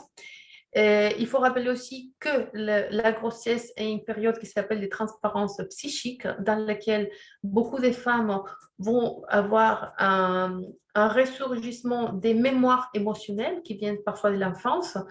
Il y a nombreuses femmes qui se sont rappelées des faits de violences sexuelles après l'accouchement, soit parce que ce moment très stressant a fait réactiver tous ces moments traumatiques, soit parce que la femme s'est rappelée de ce qu'elle a vécu lorsqu'elle a vu son propre enfant de cet âge-là. Je vous invite évidemment à lire tout ce qui est sur les mémoires traumatiques, le travail de la docteure Muriel Salmona. Et pour les professionnels de la santé, je donne 3 pistes. Une, écouter la femme, reconnaître leur vécu et reconnaître leur souffrance. Et il faut vraiment faire la distinction entre violence obstétrique et gynécologique, qui c'est une maltraitance médicale dans une situation gynécologique, qui est autre chose, c'est une situation qui était hors de contrôle. Parfois, on vient surposer qu'un c'est l'autre. Lorsqu'on inflige à une femme un accouchement à vif sans anesthésie, les coudres à vif sans anesthésie, ça, ce n'est pas une situation hors contrôle. N'est pas considérer les douleurs de la femme, ce n'est pas une situation hors contrôle. Alors, je sais aussi qu'il y a des problèmes économiques graves dans notre système de santé où malheureusement, les professionnels de la santé sont exploités et ne sont pas payés comme il faudrait, certes, mais je pense qu'il faut réétudier cela et ne pas penser que la souffrance de la femme, c'est un prix à payer pour diminuer les prix de l'assurance maladie. D'ailleurs, si on va par exemple au Chili, dans d'autres pays où il y a un système ultralibéral pour la santé, on peut voir que les résultats sont désastreux. Voilà. On doit aussi distinguer une situation traumatique d'une situation stressante. La situation stressante se vit oppressant. Une situation traumatique a des séquelles. Voilà, et la personne vient revivre la peur encore et encore. Il faut distinguer l'état d'anxiété postpartum, et c'est une anxiété liée à cette nouvelle vie. Ce n'est pas pareil que les stress post-traumatiques dans un postpartum. On voit une femme qui ne dort pas, qui sursaute pour un rien, qui pleure pour un rien, qui est irritable, ou qui au contraire, il se sent complètement effondré parfois. Donc, ne mettons pas tout sous mon chapeau qui dit oh, c'est juste un petit passage. Non, la dépression postpartum, ce n'est pas juste un passage, et le stress post-traumatique non plus. Et il faut distinguer les baby blues aussi, que ça doit être juste un changement hormonal qui dure 3 à 4 jours et c'est tout. Après, la femme devrait être bien, contente et pourrait rire, voir ses amis, pouvoir dire ce qu'il faut et pourra se fâcher ou pas. Mais les baby blues durent quelques jours, pas quelques semaines, quelques jours. Et ma deuxième préconisation pour les professionnels de la santé, c'est écouter les personnes des minorités sexuelles, donc les lesbiennes, les personnes intersexes. Malheureusement, notre pays, la France, a été condamné 3 fois par des instances internationales parce qu'encore, il y a des gynécologues et des grands chirurgiens qui sont réputés et respectés en France qui se permettent d'opérer des enfants, des bébés, pour soi-disant les normaliser, même si les associations répètent depuis des années que ces opérations sont des mutilations qui ne comptent pas avec le consentement de la personne et qui viennent handicaper pas seulement la vie sexuelle, mais la vie tout court de la personne avec des séquelles graves, psychiques et aussi qui touchent d'autres organes de la santé, comme la vessie. Donc, je vous invite à découvrir l'association des personnes intersexes, les écouter, ne pas lire vos livres et croire ce qu'ils disent d'autres médecins sur les patientes, mais écouter directement les personnes concernées sur leur vécu. Et aussi, les personnes qui ne se sentent pas identifiées à leur sexe, il y a un livre qui s'appelle, on est chanceux en France, hein, vraiment il y a des livres surtout, Une histoire des genres. Et voilà, je trouve que tous les gynécologues, urologues et psychologues devraient les lire pour culture générale, parce que ça fait partie d'un débat des sociétés. Avant, les femmes étaient hospitalisées dans des asiles parce qu'elles se masturbaient. C'était pas il y a longtemps, c'était il y a un siècle. Il y a un siècle, il y a des personnes homosexuelles qui recevaient de l'électrochoc. Donc, ayons une perspective historique pour dire qu'aujourd'hui, dire sur les genres, c'est un besoin de culture générale, tout simplement. Et ma troisième préconisation, c'est de reconnaître les souffrances, les difficultés et les situations de vulnérabilité autres autour de l'accouchement et les suivis gynécologiques, c'est-à-dire l'endométriose. On a encore la chance. Il y a une Française qui s'appelle Marie-Rose Gallet, elle est une patiente experte. Elle a eu le courage, pas seulement de vouloir se guérir elle-même, mais de vouloir agir pour d'autres femmes. Elle a publié 2 livres, Endométriose, ce que les autres pays ont à nous apprendre, et les livres Endo et Sexo, où on parle de la sexualité pour des personnes qui ont des douleurs, qui d'ailleurs, ils ne devraient pas l'être si sont un... Bon, je ne veux pas vous dire ça, vous allez lire vous-même parce que c'est vraiment indispensable. Ces 2 livres dans les rayons, dans la bibliothèque de tous les gynécologues de France. Rappelons-nous qu'il y a 10% des femmes et des personnes avec vulve qui ont cette maladie et qui peut se compliquer et arriver à une stérilité parce qu'elle n'a pas été détectée, ce qui est dommage en 2021. Et puis, n'oublions pas les personnes qui sont immigrées, qui sont précaires, les personnes qui ont vécu des situations prostitutionnelles, de la traite, des viols pédocriminels, les personnes qui ne parlent pas français, qui ont une dysphasie suite à un AVC parfois, les personnes qui sont en situation de handicap moteur, ce n'est pas parce qu'ils sont handicapés moteurs et qui n'ont pas une vie sexuelle, ce n'est pas parce qu'ils sont une différence cognitive ou qu'ils sont neuroatypiques, qui n'ont pas le droit à une vie sexuelle épanouissante. N'oublions pas les deuils périnataux. Combien de personnes que j'ai eues dans mon cabinet me parlent, qui ont perdu un bébé et qu'aucun médecin a imaginé que ce deuil terrible allait avoir des séquelles dans sa sexualité. Ce n'est pas parce qu'il a couché les bébés et qu'il était mort que l'histoire est finie. Il y a tout un chagrin et toute une image de cette sexualité qui vient accoucher un bébé mort. C'est très traumatisant. Donc, améliorons-nous ensemble. Il y a aussi les mariages forcés. Il y a 125 000 victimes en France, jeunes filles qui ont subi l'excision, l'infibulation. Ça donne des accouchements compliqués.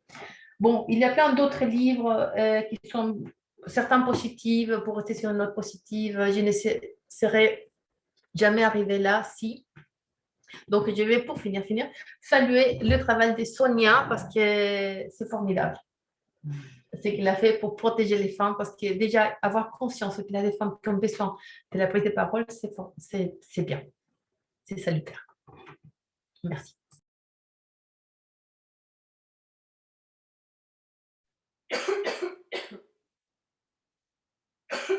Alors, je vais reprendre la main. Merci infiniment, Violetta. Alors, je vais te demander, tu sais, d'arrêter le partage de ton écran.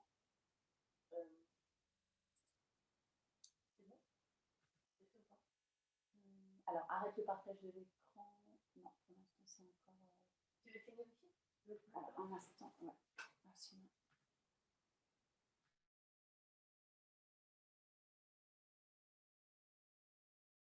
C'est là. Alors, merci beaucoup, Violetta, c'était absolument passionnant. Je vous enverrai donc le PowerPoint et puis on va voir pour les questions. Alors, je vais déjà... Alors, attendez, je vais essayer de trouver... Hop, déjà, j'arrête le partage. Ensuite, on va regarder ensemble des questions. Violetta, je vais te laisser la place et je vais te lire. Je vais te lire les questions. Non, bah, tu peux. Ouais. Mets-toi là et puis je vais. Tu me lis là? Ouais, je vais te lire les questions. Alors, vas-y. Voilà. Je ne vais pas remettre mon son, je te laisse le son pour que ça fasse. D'accord, tu veux que je lise ou tu Non, je vais te lire. D'accord, super. Alors, tac. Alors. Il y avait une personne, mais je pense que tu as répondu. Alors, il y avait une première question. Qu'est-ce que la différence entre blessure psychique, émotionnelle et psychologique? En général, la blessure psychologique peut être modulable de manière verbale. Par exemple, on a un manque de confiance en soi. Bon, on va aborder, par exemple, en thérapie cognitivo-comportementale, qu'est-ce que c'est la confiance en soi, et de quelle manière on acquiert des compétences, mais avoir une confiance en soi, c'est une compétence en soi, donc on va verbaliser, on va comprendre un concept, et puis il va y avoir un changement important à partir de cet apprentissage. Par contre, l'identité sexuelle, c'est-à-dire comment je me considère moi-même, en accord avec mes organes génitaux ou pas, ça fait partie de mon structure psychique. Pour faire une métaphore très simple, le psychisme, c'est les murs porteurs et la psychologie sont les murs en carton qu'on peut construire ou pas construire, on peut peindre. C'est quelque chose qu'on peut surtout moduler.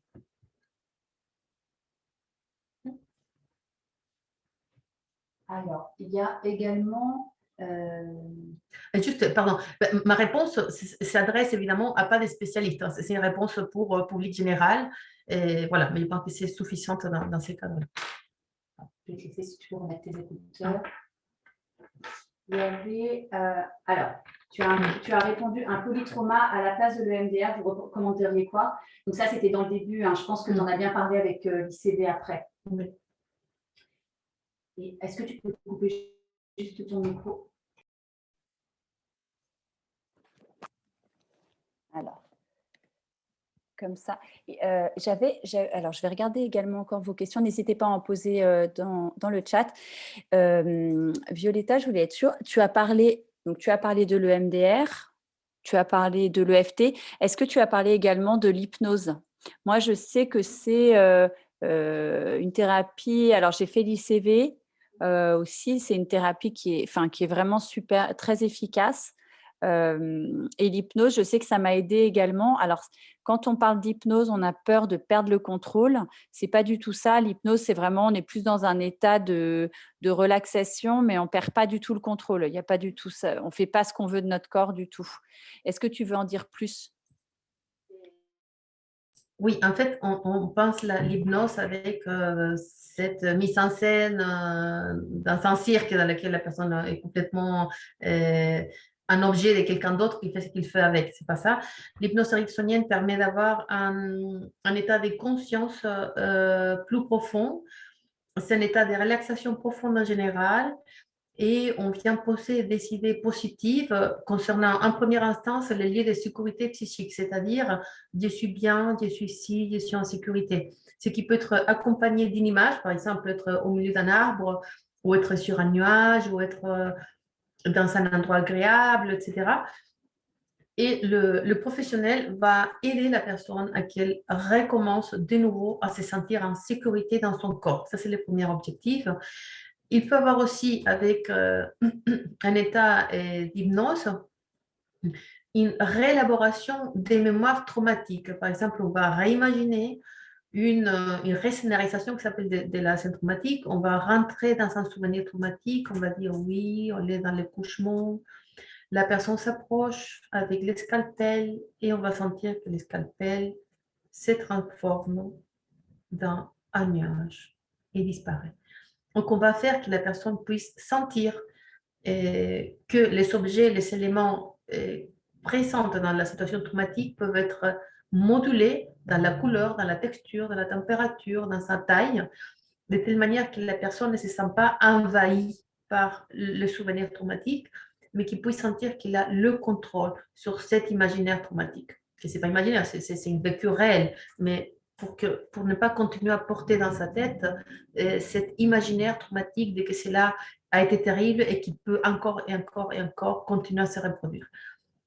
Donc, l'hypnose, c'est très, très efficace pour les personnes qui se sentent en danger continuellement. Et c'est comme tous les soins, certaines personnes vont adorer et vont se sentir vraiment très bien et d'autres personnes pas tellement.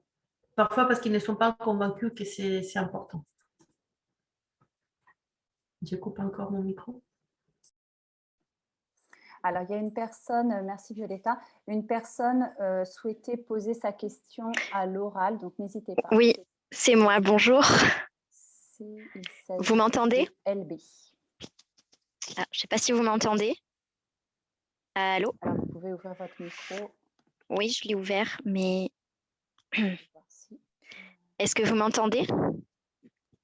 Non. Alors, tu entends, Violetta? Vous m'entendez?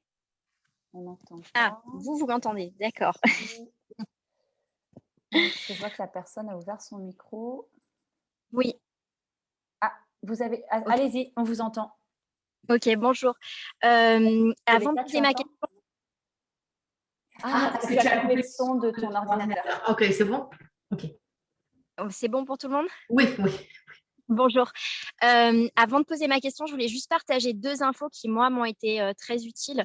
Les travaux de Muriel Salmona sur le stress post-traumatique, moi, ça m'a vraiment permis de comprendre mon stress post-traumatique et mon état d'hypervigilance. Donc, elle a plein de vidéos, plein d'écrits, etc. Et ça m'a permis de découvrir le MDR aussi, donc ça m'a vraiment été très utile. L'autre info, c'est qu'on a la chance en France d'avoir une association qui s'appelle Chrysalide, qui est basée à Lyon, qui a un site internet et qui propose des formations aux professionnels de santé sur comment être respectueux des personnes trans dans la santé en général. Donc, ça s'adresse aux professionnels de santé et c'est des formations qui sont très complètes.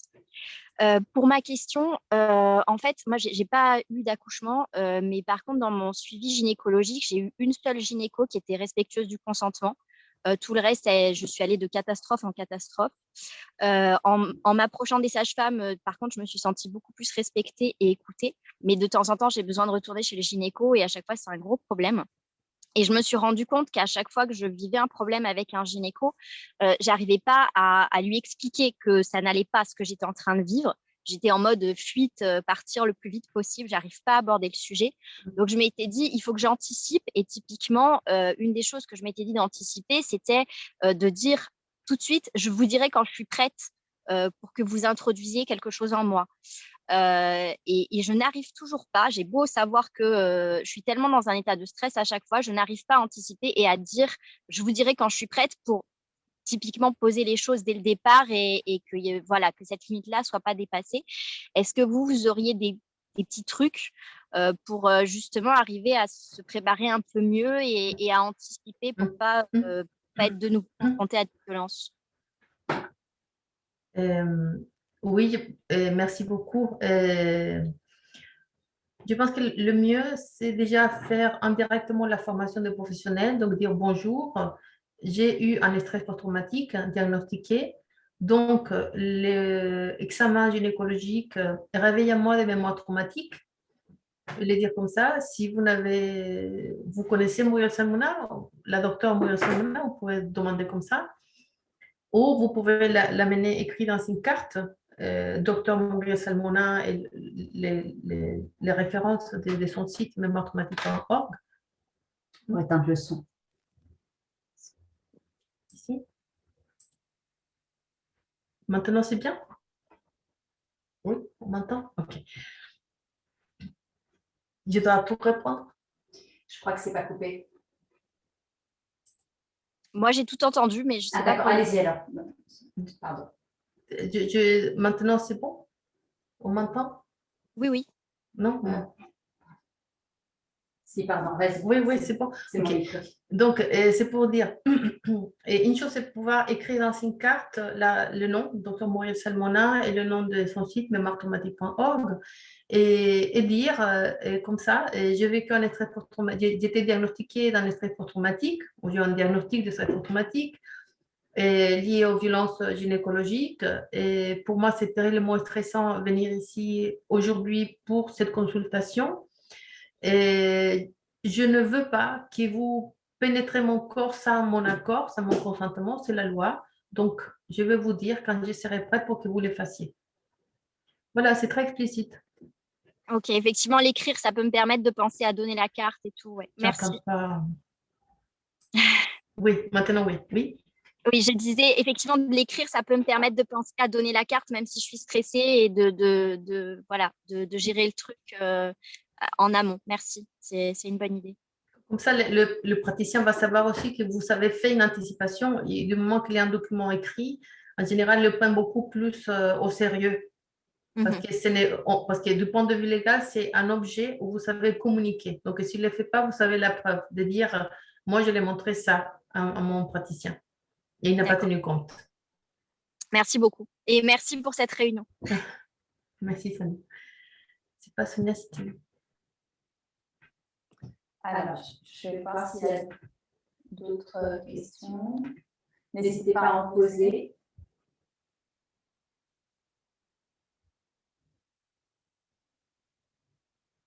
Alors, une personne qui parle de Corinne Mamou, ah oui, oui, oui. Oui, tout à fait. Remets ton micro, du coup. Oui, Cyrine Benmamou a fait un travail de diffusion formidable. En YouTube, il y a plein de vidéos qu'elle a faites. En plus, on peut voir sa progression. Elle a vraiment une volonté pédagogique. Elle est généreuse. Elle explique beaucoup de concepts de base très bien expliqués aussi. Et on peut voir, en plus de sa formation, de ses connaissances et de sa générosité, on peut voir qu'elle a l'humilité. si grande pour, après tous ces travaux, venir dire que pour elle a été une découverte, le travail du docteur David Berceli, qui a découvert la méthode, je ne dis pas que c'est une thérapie, mais la méthode TRE. Et, et c'est très important parce qu'elle vient d'informations vraiment dures, hein, on va dire, psychotraumatologie, tous les livres de médecine. Elle a fait un doctorat et puis on arrive à qu'elle, elle se permet de dire, après toutes ces études-là, ce qui a changé à moi, c'est une méthode qui est corporelle, qui est gratuite et que c'est très simple parce qu'on est des mammifères et on va déclencher en nous la réponse, on va libérer cette réponse des mammifères qui est restée en pause lors de moments traumatiques pour différentes raisons culturelles et historiques. Et au lieu de laisser cette réponse adaptative du système nerveux en pause, on va les retrouver et redéclencher pour que le système nerveux autonome reste de nouveau dans de bonnes conditions. Et je l'admire énormément pour sa générosité, ses savoirs et aussi sa grande humilité pour reconnaître ces changements. Le corps mérite sa place.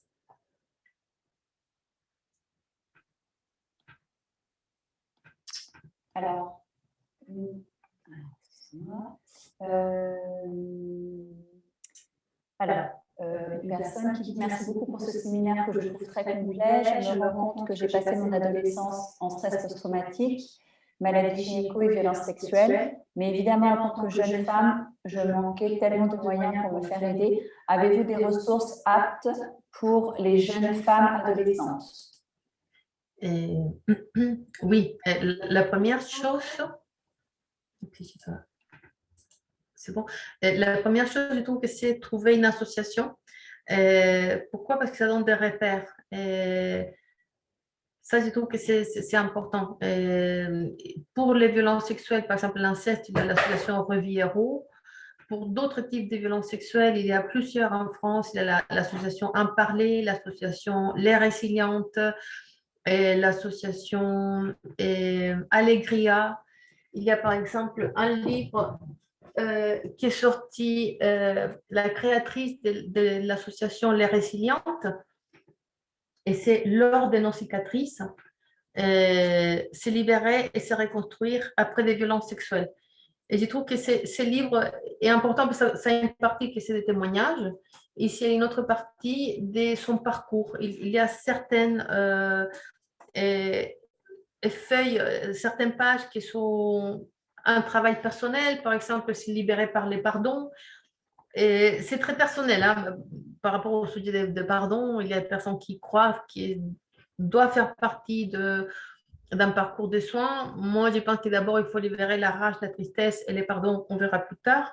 Mais c'est une chose personnelle parce que dans la résilience, ça joue les convictions personnelles de qu'est-ce que c'est à nos propres cieux, notre état de santé.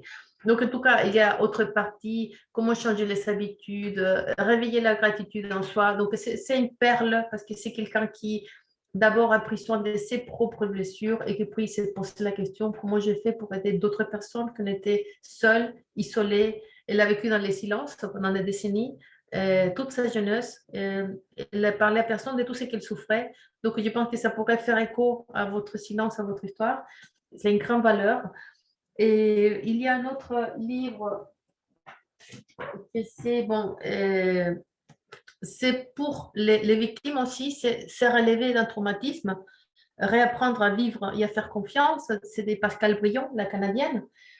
Et donc, après, c'est une chose personnelle. On veut un témoignage qui donne quelques pistes, un cahier de travail, ou plutôt une connaissance de fond. Et il y a bon Cyril Ben Mamouy, donc c'est bien, la connaissance permet aussi d'évacuer certaines choses. Oui, je pense que c'est cela. Il y a un autre livre d'auto-aide qui peut servir, notamment si on a des traumatismes très précoces. Et s'appelle La puissance réparatrice de votre cerveau, de Joanna Smith. Et choisissez votre enfant intérieur. Et dans ce livre, il y a un langage simple et il y a aussi, comme dans ce livre-là, il y a quelques pages qui sont pour faire un travail personnel. c'est poser des questions, les répondre sur son propre histoire. Donc, si on a envie, et on a aussi des grilles d'auto-évaluation, petit repérage personnel, où j'en suis de ma bienveillance et ma compassion envers moi-même, donc des choses très pragmatiques. Donc, si c'est un livre, un cahier de travail, je conseille ces deux-là. L'ordre de nos cicatrices et la puissance réparatrice de votre cerveau.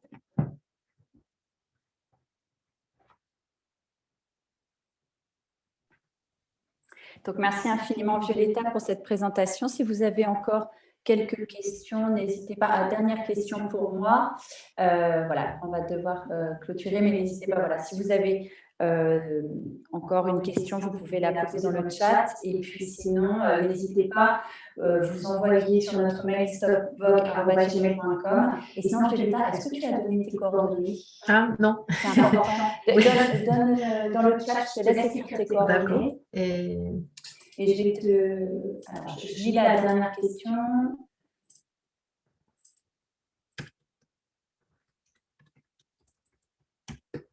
Je te laisse écrire tes coordonnées, comme ça c'est important que tout le monde ait. Comme ça, si vous avez des questions, voilà, éventuellement, vous voulez voilà, davantage comment dire, faire également, enfin, si vous souhaitez faire un suivi ou voilà, poser des questions encore avec l'État. Les sources, dans tous les cas, on vous donnera par mail, ça je vous le promets. Et puis voilà, on donnera également le PowerPoint. Donc, cabinet sexologie et résilience, Violetta Belluccia, je donne son site internet www.sexologiairesilencia.com. Numéro de téléphone 06 72 93 13 77 et donc le cabinet sexologie et résilience qui est à Levallois-Perret, à côté de Paris. Voilà, donc deux dernières questions. Pour une personne en reconversion professionnelle, si Violetta devait recommander une formation pour devenir sexothérapeute, laquelle recommanderait-elle? Je te laisse répondre.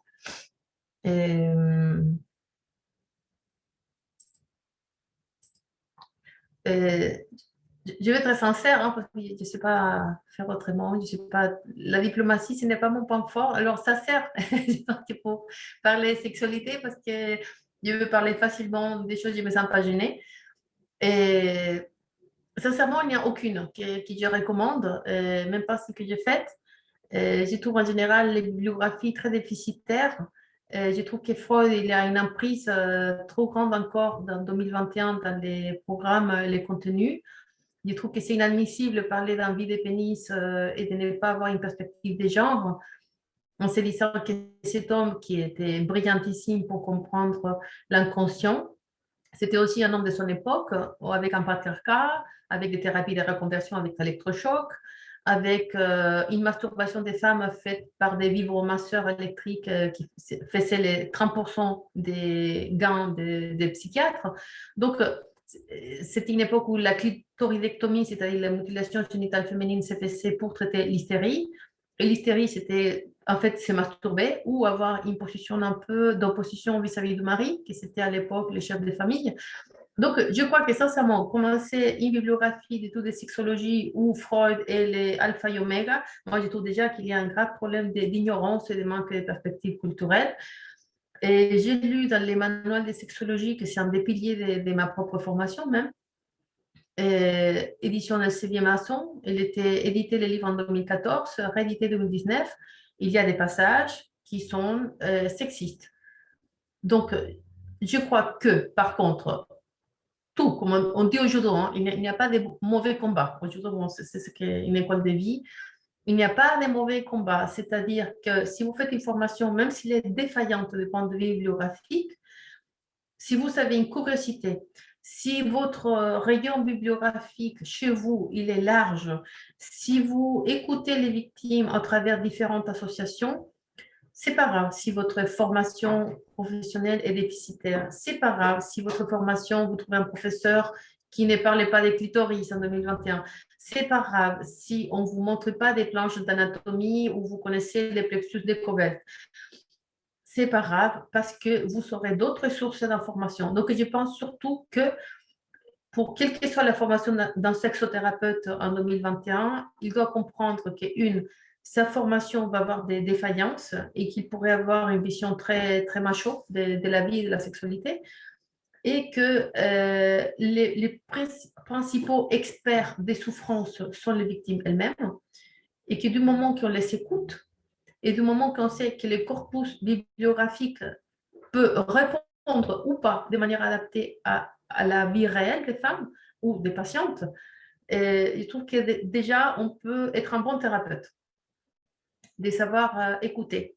Et écouter et savoir copier un peu l'attitude qui a été mentionnée de Cyrine Bembamou, de dire, OK, on va étudier, on va lire, on va écouter et on va toujours garder à l'esprit que peut-être on a des choses importantes qu'on ignore. On ignore individuellement, on ignore comme société. Donc, je ne recommande aucune, mais je pense que toutes peuvent être bonnes avec une bonne attitude.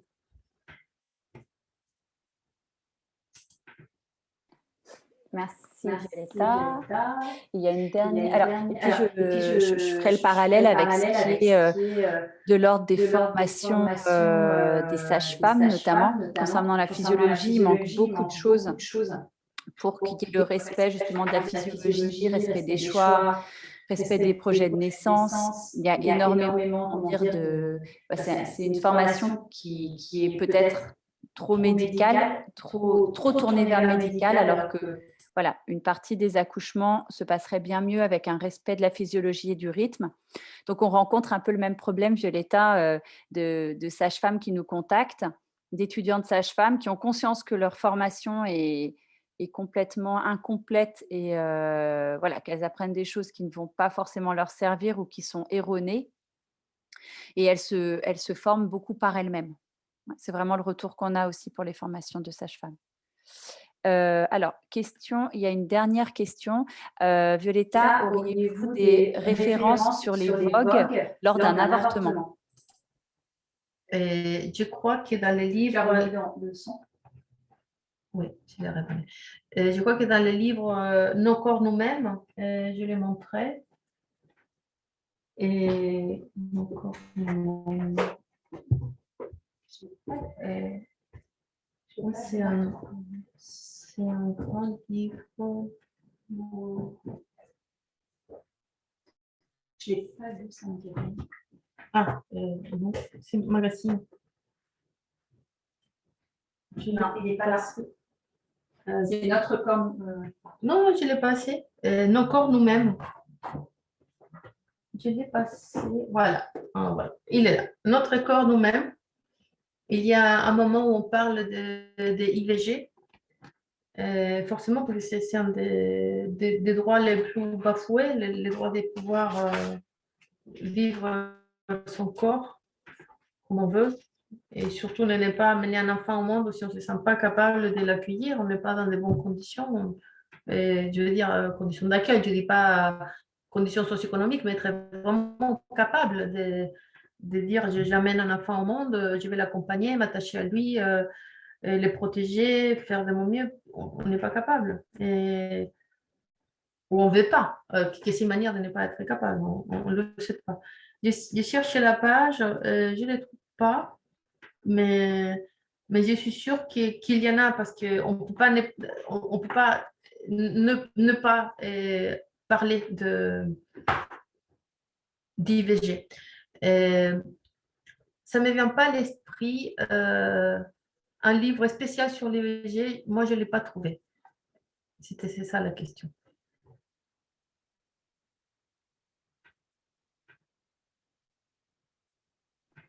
Bon, je pense qu'on va arrêter là la visioconférence. Merci infiniment, Violetta. Je vais arrêter l'enregistrement.